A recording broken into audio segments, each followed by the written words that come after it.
Welcome to PM Ready, your guide to becoming PMP certified. This is the lesson on planning resource management. Part 2. And now we come to Estimate Activity Resources, the second and final resource management planning process. This is the process of estimating team resources and the type and quantities of materials, equipment, and supplies necessary to perform project work. Its main outputs are the resource requirements, the basis of estimates that supports the resource requirements, and the resource breakdown structure. Notice that this includes estimating both team resources and physical resources. Resource requirements includes the types and quantities of resources needed for each work package or activity in your project. Your basis of estimates documents those methods that you've used, the resources that you've used, such as information from previous projects or people that you've consulted in order to come up with these estimates. It also includes your assumptions, constraints, the ranges of your estimates and the confidence levels, and any risks involved.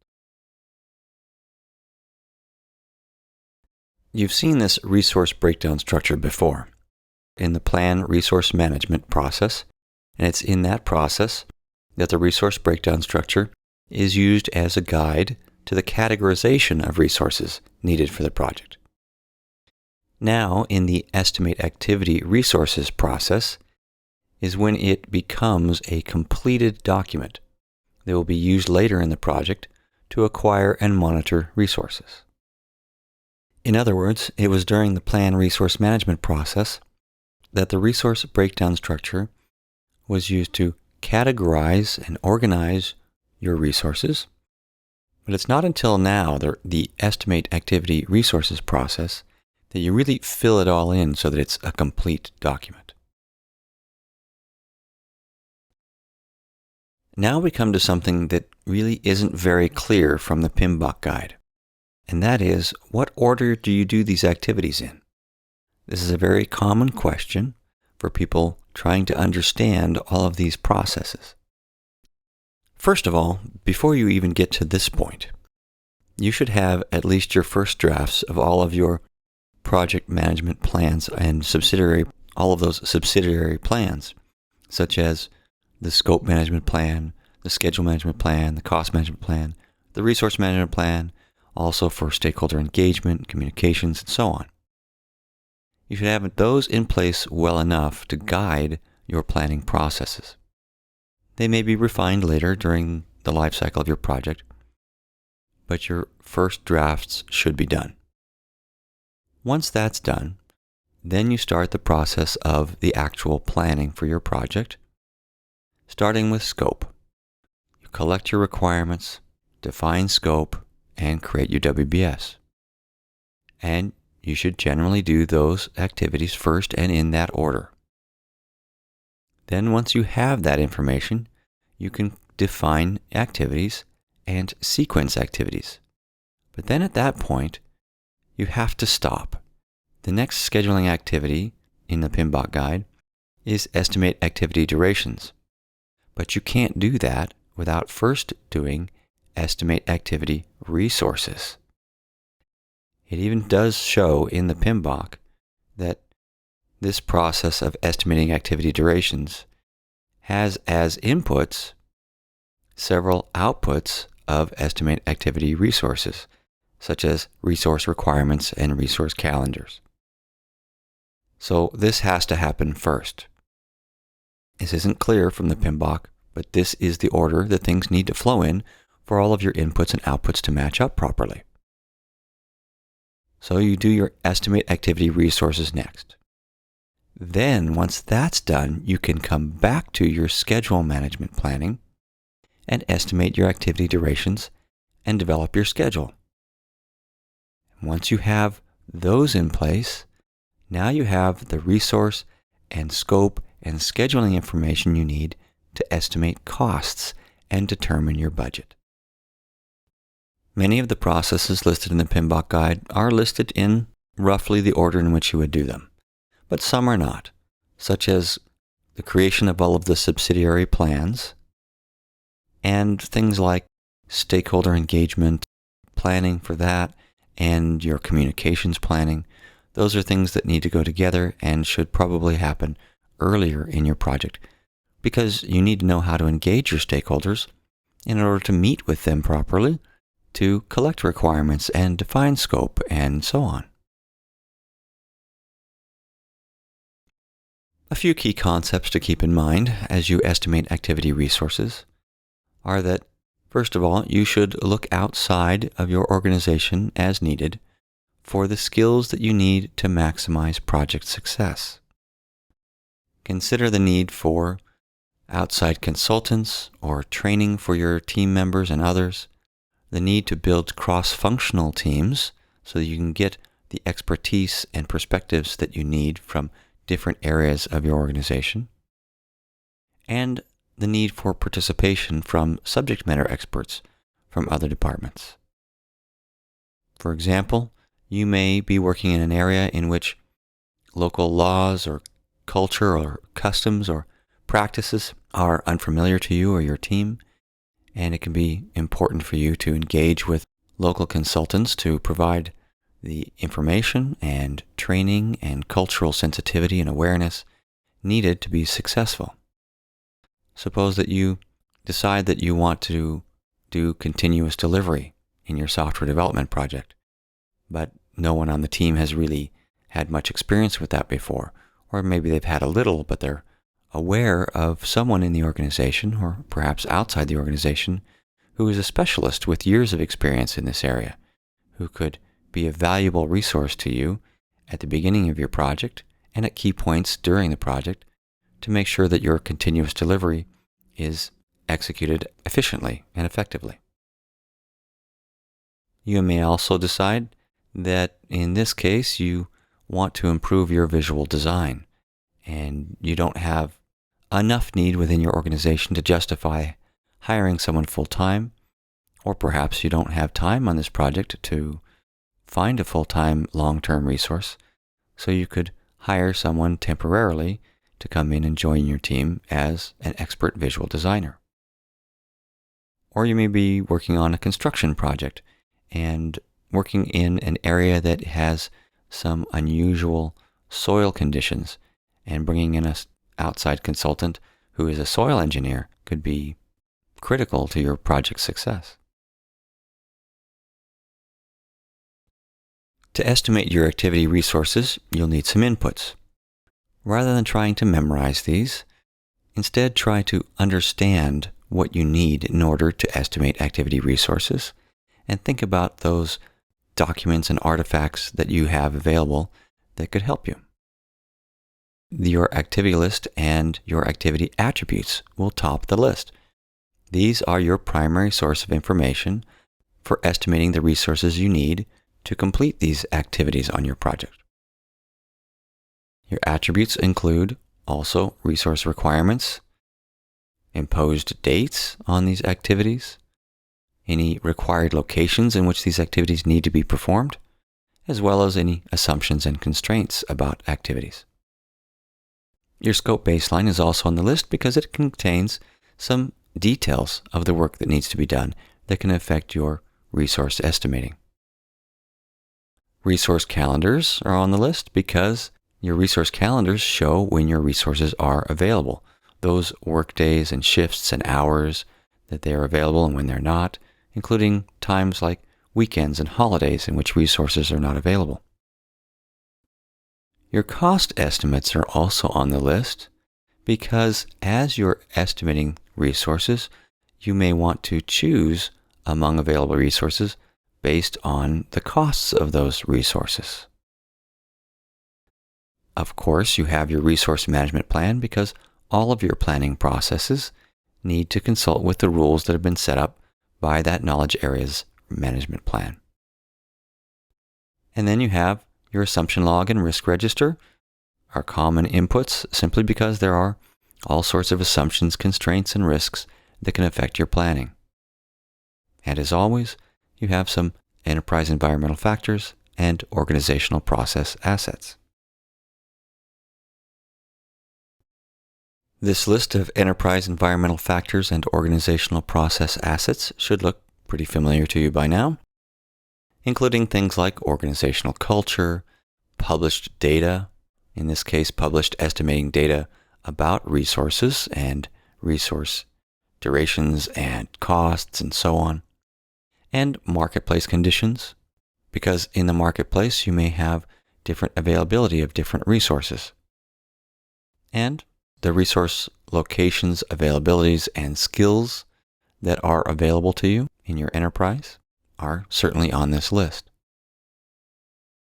Your organizational process assets include policies and procedures, in this case, specifically regarding staffing, supplies, and equipment, and historical information, specifically about types of resources that have been used in the past on similar projects that you can learn from your lessons learned repository.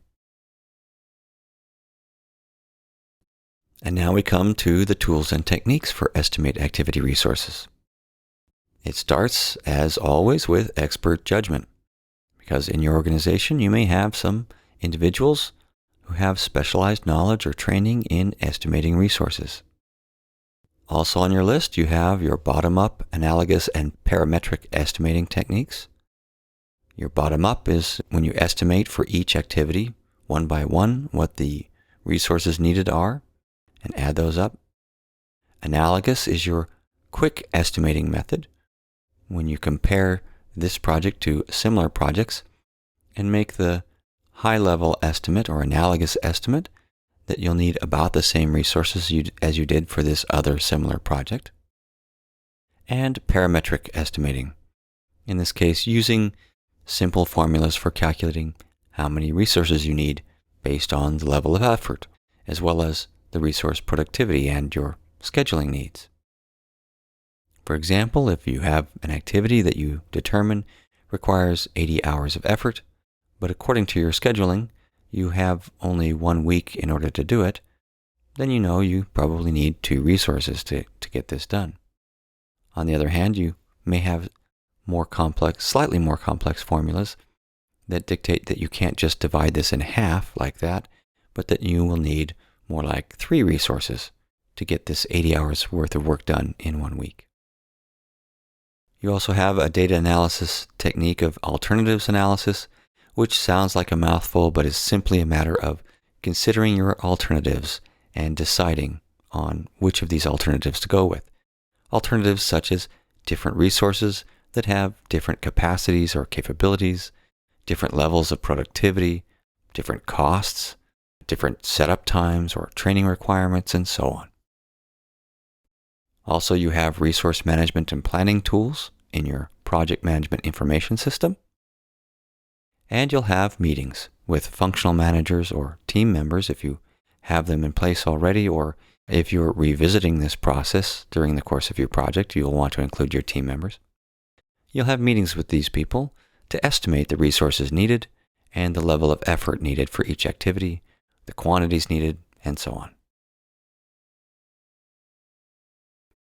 Now, how much do you remember of the ITTOs of estimate activity resources?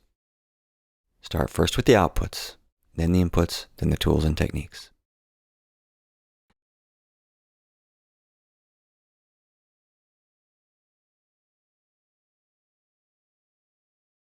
The primary outputs are your resource requirements and your basis of estimates that's needed in order to support your resource requirements, and your resource breakdown structure, which becomes a completed document after this process.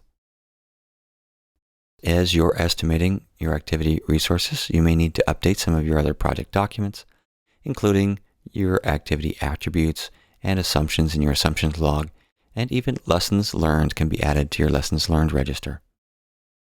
Inputs in order to get this done include your resource management plan to provide you with the guidelines that you need, and your scope baseline to provide some details. But primary inputs are your activity list and activity attributes, as well as resource calendars and cost estimates. Your assumption log and risk register can also provide information, as well as enterprise environmental factors and organizational process assets. Tools and techniques include expert judgment, bottom-up, analogous, and parametric estimating. You've seen these three in several different knowledge areas. Your alternatives analysis, your project management information system, and the resource management tools that it can include, as well as meetings. Some of the trends and emerging practices in resource management include new resource management methods, many of which we've already covered in our discussion of quality. Methods such as lean management, just-in-time, Kaizen, total productive maintenance, theory of constraints, total quality management, and so on. And I highly recommend that you learn more about these different types of management methods, as they can be very helpful for you in your project. More recently, it has also become clear that project managers should spend time on their emotional intelligence, developing their ability not only to manage their own personal awareness and management of emotional intelligence, but also in managing the emotions of their teams and others. Research suggests that project teams that are successful in developing team emotional intelligence are much more effective. Another is the practice of using self-organizing teams, in which team members decide who will do which tasks and how to get things done, rather than being told who will do things and how to do things by management. Sometimes this involves putting together a team of generalists that are flexible in what they do, and other times it's a matter of putting together a cross-functional team of specific specialists that are needed for the project. It's important to note that a self-organized team is not an unmanaged team. Project managers are still very involved and need to manage things like the scope, team development, schedule, costs, setting up the right environment for the team, providing the team with the right tools and support, removing roadblocks or impediments, managing the communication and engagement of stakeholders, managing risks, and the list goes on and on. Also, you have virtual or distributed teams. With advances in technology, it has become much more feasible to put together such virtual teams, which can allow you to assemble unique skills not otherwise available in one location. The one thing you need to watch out for are the challenges of communication, team development, and knowledge sharing. Agile is particularly applicable to high variability projects with lots of uncertainty and unknowns. When it comes to resource management, this can be applied to your team in maximizing the collaboration among your team members and with the business people, and can involve the use of self-organizing teams. For physical resources, in environments like this, you have needs that are much less predictable, at least in their timing, if nothing else. And so it can be important to put together physical resource agreements that allow you to have a very quick supply of what you need when you need them using lean methods. When it comes to agile teams, especially self-organizing teams, it's important that these team members be highly skilled, experienced people. This is often a prerequisite to having a successful self-organizing team. Some key things to remember about resource management are that the project manager proactively leads and manages the project team and needs to make sure that there's a team charter in place with the ground rules for how the team will operate. Responsibility assignment matrices, such as the RACI chart, in which you specify who is responsible, who's accountable, who's consulted, and who's informed, can be very helpful in making sure everyone understands their roles and responsibilities, not only on the project, but for each work package and activity.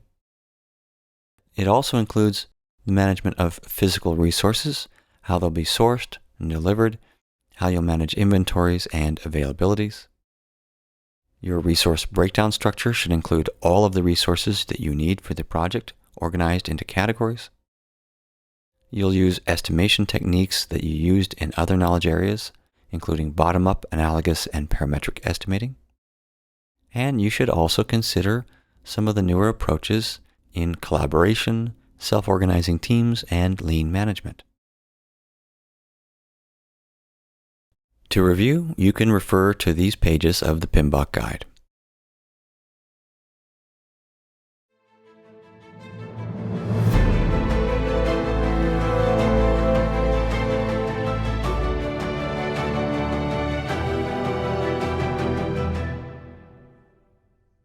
PM Ready is a publication of PM Guaranteed and is based on the Project Management Institute's PMBOK guide.